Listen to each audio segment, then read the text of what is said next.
है, वो बेटी कितना दर्द सहा बताए, उनके परिवार वालों को, उनके चाचा को जेल के अंदर है, जो इंसाफ मांगते हैं उनको जेल के अंदर है, और जो दरिंदा है उसको जेल से बाहर है। आप देंगे इंसाफ या कौन देने वाले हैं इस देश के अंदर? आप किससे उम्मीद कर सकते हैं कि महिलाओं को इंसाफ मिलेगा?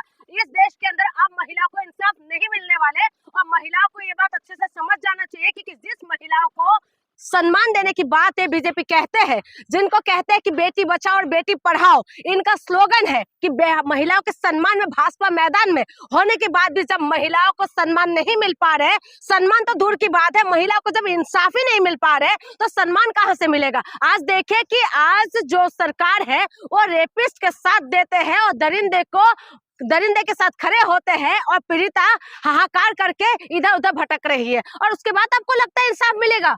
कौन सा इंसाफ देने वाला है? कौन इंसाफ देगा? आज किसके ऊपर भरोसा करे बताइए? सेंगर को तो कोर्ट ने दिया है ना, जमानत कोर्ट ने दिया है, हम कोर्ट को मानते हैं और कोर्ट की ही तो सम्मान करते हुए हम लोग एक बात बताइए, सुनिए, किसका नेता है वो?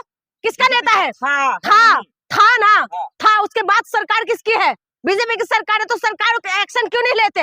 सरकार को एक्शन लेना चाहिए ना। दिक्कत है आपको? मुझे कानून से दिक्कत नहीं है, सुनिए मेरी बात, कानून से दिक्कत नहीं है, मैं कोर्ट की बात नहीं कह रही हूँ, मैं बात कह रही हूँ कि क्या कर सकते हैं। आज हिंदू संगठन वाले कहाँ पर बैठे हुए हैं? सारे हिंदू संगठन, वो महिला जो है, जो पीड़िता है, क्या वो हिंदू नहीं है? क्या वो अलग कास्ट, अलग समुदाय से आते हैं? क्या वो मुसलमान है? क्या उनका एंगल से वो बन नहीं पाए? 1 मिनट, क्या बन नहीं पा रहे? जिसकी वजह से क्यों दिक्कत नहीं है?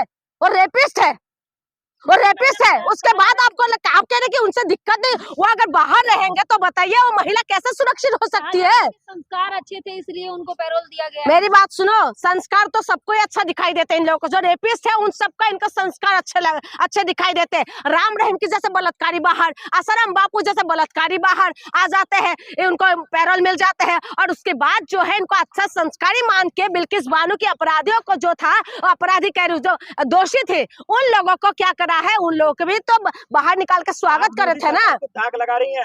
मेरी बात सुनिए, मैं दाग नहीं लगा रही हूँ, मैं ये कह रही हूँ कि हमें शर्म आते हैं कि हम लोग जो है ऐसे सरकार को बनाए जिस सरकार के ऊपर उम्मीद थे कि बेटी बचाओ बेटी पढ़ाओ, लेकिन यही सरकार ने हम बेटियों को ना कहीं का नहीं छोड़ा है। हम बेटियों को नोटिस से लेके यहाँ तक का सबको ये लोग नंगा करने में लगे हुए हैं। नोटिस की महिलाओं को नंगा करके घुमा देते हैं, वो भी पूर्व सैनिक की जो वाइफ है उनको, और उसके बाद है कुलदीप के साथ जिस तरीके से ये लोग साथ दे रहे हैं, उसके बाद आपको क्या लगता है? आचरण अच्छा है, कोर्ट ने कहा जेल में आचरण अच्छा है, बहुत आचरण अच्छा है। एक बलात्कारी का आचरण कितना अच्छा हो सकता है?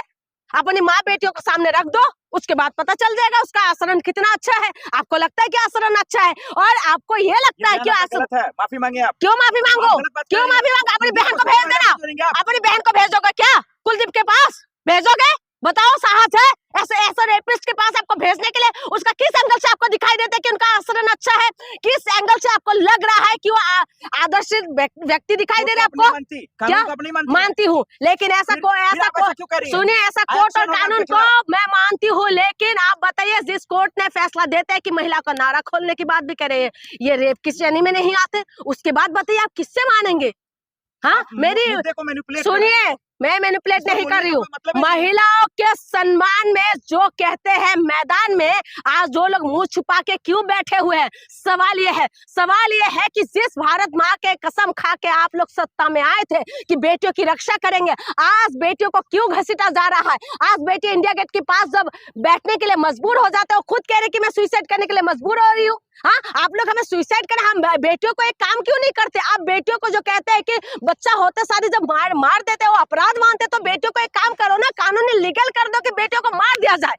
हम बेटियों को पहले मार दे के दरिंदों के हाथ पहुंचने से पहले बेटियों को दफना दिया जाए, उसके बाद आपको पता चलेगा कि बेटी नहीं होता कि देश का क्या हालत होता। आज आपको लगता है ये दरिंदा तो ना मारते हैं ना वो करते हैं, जीने देते हैं, ये तो जीने नहीं देते बेटियों को। आपकी बेटी का मजाक उड़ाया जा रहा है? कौन मजाक ही तो उड़ा रहे हो? क्या हंसने लगे? ओपी राजभर, मैं वही तो कह रही हूँ, ओपी राजभर कौन सी समाज से आते हैं, पहले उनको ये देखना है।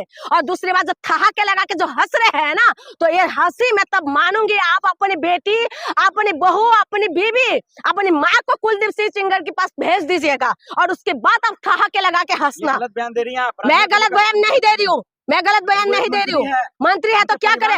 मैं मंत्री है तो एक बच्ची के साथ इस तरीके से होते और उसके बाद ये ठहाके लगा के हंसेंगे? आप हंस पाओगे? सवाल गलत था। क्या सवाल गलत था? सवाल कुछ भी था, लेकिन एक महिला के साथ बताइए रेप हुआ है उस बेटी के साथ, और उसके बाद वो इंसाफ मांगते हैं, उसके बाद आप कहते हो हंस रहे, एक मंत्री होने के बाद हंस रहे। अभी आपने देखा था कि हिजाब की बात आए थे तो कैसे बोला था, उंगली कहीं लग जाते। तो आप बताइए इनकी जो मंत्री संतरी को पता नहीं क्या हो गया है, कौन सी खेत से बाहर से आए हैं। कोर्ट के फैसले का विरोध करेंगे, क्या करूंगी फिर? क्या उन्होंने राजभर ने? एक बात बताइए, अरावली को भी तो बोला है कि 100 मीटर से नीचे हो तो उनको वो नहीं माना जाए। मैं बात नहीं कर रही हूँ। तो हर एक फैसला अगर आएंगे तो इसका मतलब ये है, हर एक फैसला आएंगे तो इसका मतलब है कि हम उनको एक्सेप्ट कर ले। हाँ, महिला के साथ जब बलात्कार होता है उसके बाद आप मानते हैं क्या? आप क्या मानते हैं? किसके साथ है? किसके साथ खड़े हैं? पूरा देश किसके साथ खड़े है? उन्नाव की बेटी के साथ अगर खड़े है ना पूरा देश, तो देश को आप जन आंदोलन करने के लिए मजबूर है कि जन आंदोलन करना चाहिए। क्योंकि अगर ऐसा रेपिस्ट बाहर रहेंगे तो आप समझ जाइए कि आप महिला सुरक्षित बिल्कुल ही नहीं है। मणिपुर जैसे कांड हो जाते हैं उसके बाद आप कहते हैं, उसके बाद हम जात धर्म में बढ़ जाते हैं। उसके बाद आज मैं उन तमाम हिंदू संगठनों से मैं पूछना चाहती हूँ, मैं निवेदन करना चाहती हूँ आप लोगों से कि क्या आज आपकी क्या जमीर मर चुके हैं? ये बेटी क्या हिंदू बेटी नहीं है? क्या आपको लगता नहीं है कि इस बेटी के लिए आप लोगों को रोड पे आना चाहिए? आप भी उसी एंगल से क्यों देख रहे हैं? जब सरकार जिस एंगल से देखते हैं आप उस एंगल में क्यों बैठे हुए हैं जिस एंगल से इनको फायदा पहुंचते हैं कि बीजेपी का नेता है हिंदू संगठन, तो हिंदू बेटियों के लिए बाहर आना चाहिए ना। जब आपको लगता है कि जिहाद होते हैं, जब आपको लगता है कि हिंदू बेटी किसी दूसरे उसके साथ जाने से आपके धर्म का, आपकी उसका आत्मसम्मान को घाटी होते हैं, क्या आप नहीं लगते कि एक बेटी के साथ रेप हुआ और उसके बाद उसके अपराधी बाहर निकल रहे हैं? क्या आपको नहीं लगता आप लोगों को बाहर आना चाहिए? मुझे लगता है कि बाहर आना चाहिए और बेटी के स्वाभिमान के लिए बाहर आना चाहिए। तब हम मानेंगे कि सचमुच में आप लोग एक सनातनी है। दोबारा गिरफ्तार हो, फिर से जेल? बिल्कुल, ऐसे इंसानों को बाहर रहने का कोई किसी भी एंगल से सही नहीं है। इनको बिल्कुल जेल के अंदर होना चाहिए। अगर वो बाहर रहेंगे, आज जो बेटी का हालत ये हुआ है, कल को दूसरे बेटी के साथ भी हो सकते हैं। बीजेपी ने तो उनको पार्टी से निकाला ना, एक्शन लिया ना उन्होंने। पार्टी से निकाला है ना, बीजेपी के पास तो सब कुछ है, सब कुछ है। बीजेपी के पास पुलिस है, ईडी है, सीबीआई है। हाँ, उसके बाद बीजेपी जो चाहे वो कर सकते हैं। राजनीति भाषा बोल रही है आप? राजनीति भाषा में राजनीति का लग रहा है क्या? मैं मंत्री हूँ क्या? मैं एमएलए हूँ क्या? हाँ, मैं क्या पीएम बैठी हुई हूँ क्या? एमपी बैठी हूँ क्या? मैं राजनीति भाषा बोल रहे हो, राजनीति भाषा बोल रहे हो। सरकार के पास सब कुछ है। क्यों? सब कुछ तो है इनके पास। कौन है? अरे बेटी बचाओ बेटी पढ़ाओ का नारा देते हैं वो। मेरी बात सुनो, बेटी बचाओ और बेटी पढ़ाओ का नारा नहीं है, ये देशवासियों के लिए एक वार्निंग है। हो सके तो बेटी को बचा के दिखाओ और हो सके तो बेटी को पढ़ा के दिखाओ। ये स्लोगन है, ये तुम्हारे हम लोगों के लिए है ना, ये इनका खुला चैलेंज है कि हो सके तो बेटी को बाहर निकाल के दिखाओ। हम जैसे बैठे हुए हैं दरिंदे, और हो सके तो बेटी को कॉलेज भेज कर दिखाओ। आज देखो क्या हुआ है राजस्थान के अंदर, बेटियों के हाथ से मोबाइल फोन छीना जा रहा है।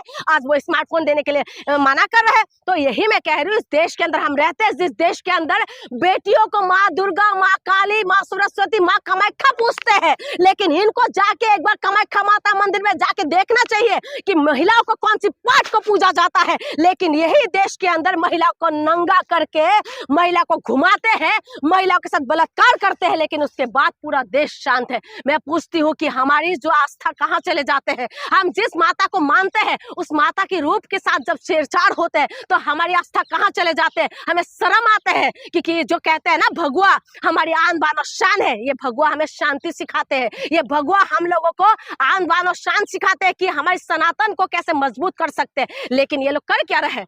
ये कर रहे हैं, ये पूरी तरह से तार कर रहे हैं, महिलाओं के सम्मान को पूरी तरह से खत्म कर रहे हैं ये लोग। और जो कह रहे हैं कुलदीप सिंह को फिर से एक बार जो है सलाखों के पीछे होना चाहिए। ये मैं सरकार से भी निवेदन करती हूँ और कोर्ट से भी निवेदन करती हूँ कि महिलाओं के सुरक्षा को देखते हुए उनको अंदर करना चाहिए।